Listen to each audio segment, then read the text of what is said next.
الحمد لله رب العالمين والصلاة والسلام على أشرف المرسلين نبينا وحبيبنا محمد صلى الله عليه وسلم وعلى آله وأصحابه ومن تبع هداه إلى يوم الدين أما بعد. ọpẹ́ fọ́lọ́run subhanahu wa ta'ala, a tọrọ ìkẹ́ àti ìgẹ̀ fún ànábì Muhammad sallallahu alayhi wa sallam. Ìkẹ́ àtọ̀lọ́ Ọlọ́run tí a tọrọ kó wọn lórí ànábì nìkan, kó wọn bá àwọn ará ilé rẹ̀, kó wọn bá àwọn sàhábà rẹ̀ àti gbogbo àwọn tó máa ń tọ ọjọ́ ànábì Muhammad sallallahu alayhi wa sallam tí yóò bẹ̀rẹ̀ al-qiyamah. Ní orí àkọlé tí gbogbo wa náà ti rí, tó jẹ́ sí pé òun ni yóò jẹ́ abala ibi tá a ti bára wa sọ̀rọ̀ lónìí. Tá a bá wo àwùjọ wa lónìí, a rí i wípé àwùjọ wa pèpè sí ká sọ̀rọ̀ nípa irú nǹkan báyìí. Tó ọ̀pọ̀lọpọ̀ nǹkan ní í ṣẹlẹ̀ láwùjọ wa tó yẹ sí wípé a fi mọ̀ wípé ṣé Ọlọ́run Ta'ala ń tẹ̀lé, ṣá ń tẹ̀lé lódodo? Ṣé Ọlọ́run Ta'ala nífẹ̀ẹ́? Ṣé à ń gbọ́rọ̀ sọ́lọ́run ọba yìí lẹ́nu? Ṣé Ọlọ́run tá à ń pariwo rẹ̀ pé Ọlọ́run ọba yìí òun mọ̀ la nífẹ̀ẹ́, òun mọ̀ la ń ṣẹ̀sìn rẹ̀, ṣé lóòótọ́ là ń gbọ́rọ̀ sí i lẹ́nu? Àbáwá tá a sì ń pariwo náà ni pé ànábì Muhammad sallallahu alayhi wa sallam òun ni role model wa, òun là ń tẹ̀lé, òun lànábì wa, òun là ń gbọ́rọ̀ sí lẹ́nu, súnà rẹ̀ là ń ṣe, òun là ń fi ń ṣẹ̀sìn. Ṣé lóòótọ́ làwọn ọ̀rọ̀ yìí?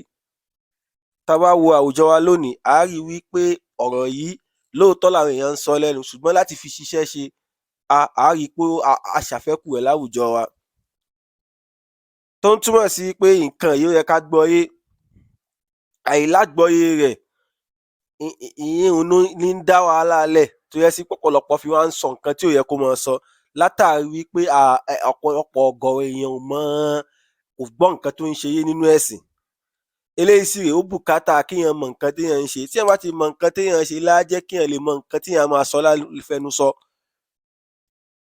Torí ẹ̀, ibi tá a ti mú ọ̀rọ̀ wá fún wa, òun náà ni àyá Ọlọ́run ọba subhanahu wa ta'ala tí Ọlọ́run ọba sọ nínú suratu Ali Imran. Àyá yìí ó kó àwọn ẹ̀kọ́ tó pọ̀ sínú, tó yẹ sí pé a fi gbọ́ yé lódodo pé ṣé nǹkan tá à ń pèpè ṣé bẹ́ẹ̀ náà ló ṣe rí. Torí pé abala ọ̀rọ̀ yìí a fẹ́ dá sí méjì.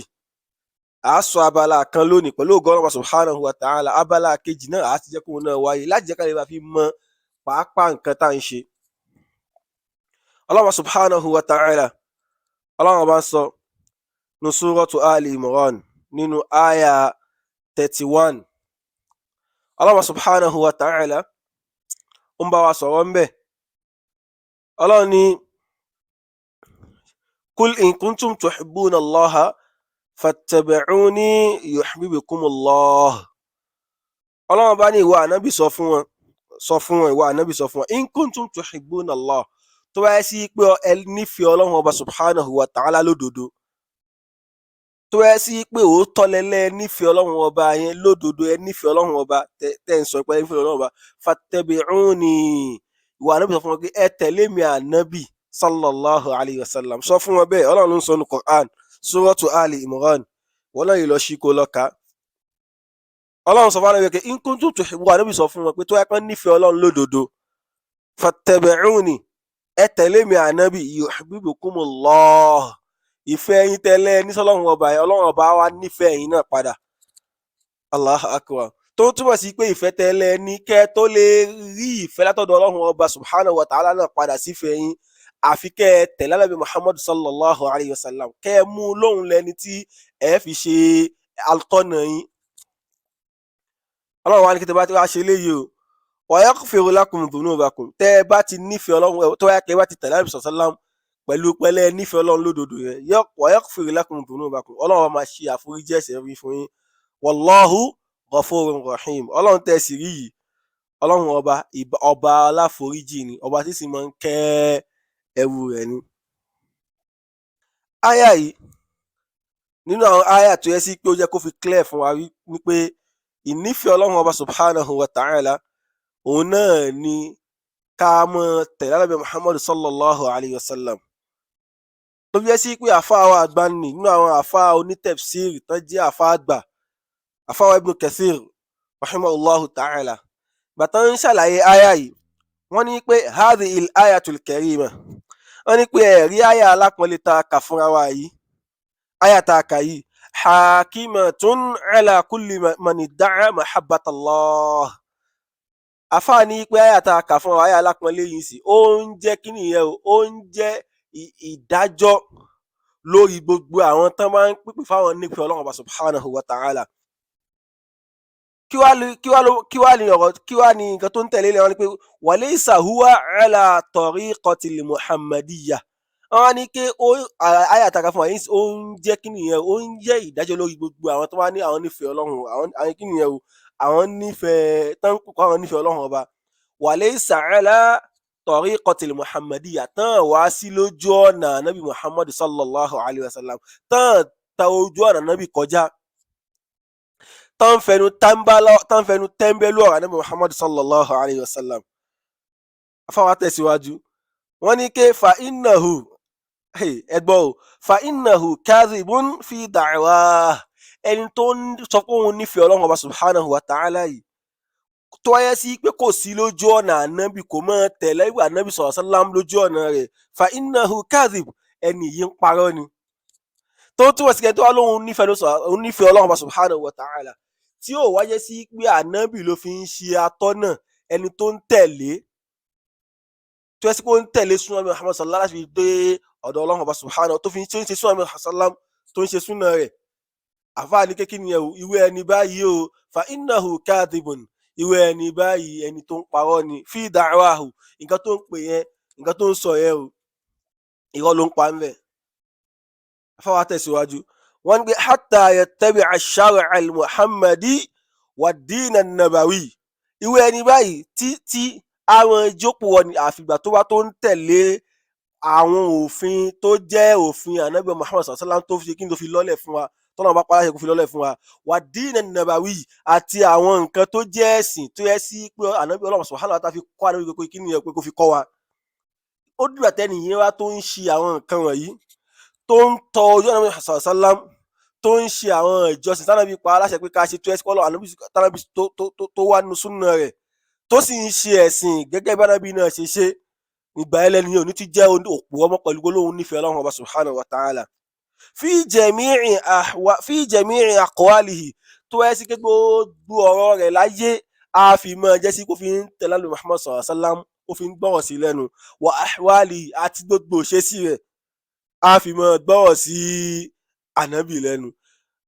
àfáà ní kẹ́yìn tó bá ti ń ṣe eléyìí lẹ́ni tá a tó lè sọ wípé ẹni yìí o lóòótọ́ ló nífẹ̀ẹ́ Ọlọ́run Ọba subhanahu wa ta'ala, tó ń túmọ̀ sí pé ìnífẹ̀ẹ́ Ọlọ́run Ọba subhanahu wa ta'ala òun náà ni kí ẹ máa tẹ̀lé ànábì Muhammad sallallahu alayhi wa sallam. tá bá wo àwùjọ wa lónìí, èèyàn mélòó ló tó fi ànábì ṣe atọ́nà látàrí pé ànábì ló fi tó ń tẹ̀lé gbogbo nǹkan tó máa ń ṣe níbi ọ̀rọ̀ ẹ̀sìn, débi pé àwọn èèyàn bá a débi pé wọ́n ń fi súnà ànábì sallallahu alaihi wasallam wọ́n fi ń ṣe yẹ̀yẹ́. ẹni tánábì ní ká máa tẹ̀lé, àtúwárí súnà rẹ̀, àtúwá ṣe kíni, àtúwá fi súnà ànábì rẹ̀ ṣe yẹ̀yẹ́. irú ìnífẹ̀ẹ́ Ọlọ́run Ọba wo la wá ń sọ yìí? àfi ká kíyèsí ra wa, ẹ jẹ́ á mọ nǹkan tá à ń ṣe lórí ẹsí pé àwùjọ lónìí. kódà a tún rí àwọn tán tún wá ń bú àwọn tó yẹ kí wọ́n tún máa gba súnà yẹn wá fún wa, tó jẹ́ àwọn sọ̀hábà, kíyàn lanu kó máa bú àwọn sọ̀hábà, kó máa pé múnáfíkí wà nù wọn, tó yẹ sí pé àwọn ẹni yẹn dẹ̀ náà fẹ́ gba súnà ànábì wá fún wa. tọ́wá tí wọ́n máa fẹnu sáàtà àwọn ẹni tó fẹ́ gba súnà wá fún wa, báwo ni súnà tó fẹ́ dọ̀ wá gan láṣẹ jọ wá lójúmọ́. eléyìí ni aburú tó ń ṣẹlẹ̀ láwùjọ wa, tó yẹ sí pé yẹ ká ṣọ́ra. gbogbo àwọn tá à ń ṣe irú eléyìí ẹ jẹ́ á mọ nǹkan tá à ń ṣe.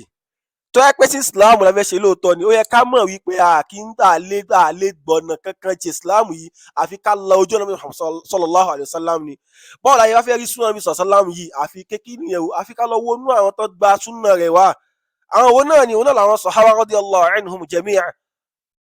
àyà oríṣiríṣi Allah subhanahu wa ta'ala ti ròyìn wọn, ló ti sọ dáadáa nípa àwọn sahaba yìí radiyallahu anhum jami'a.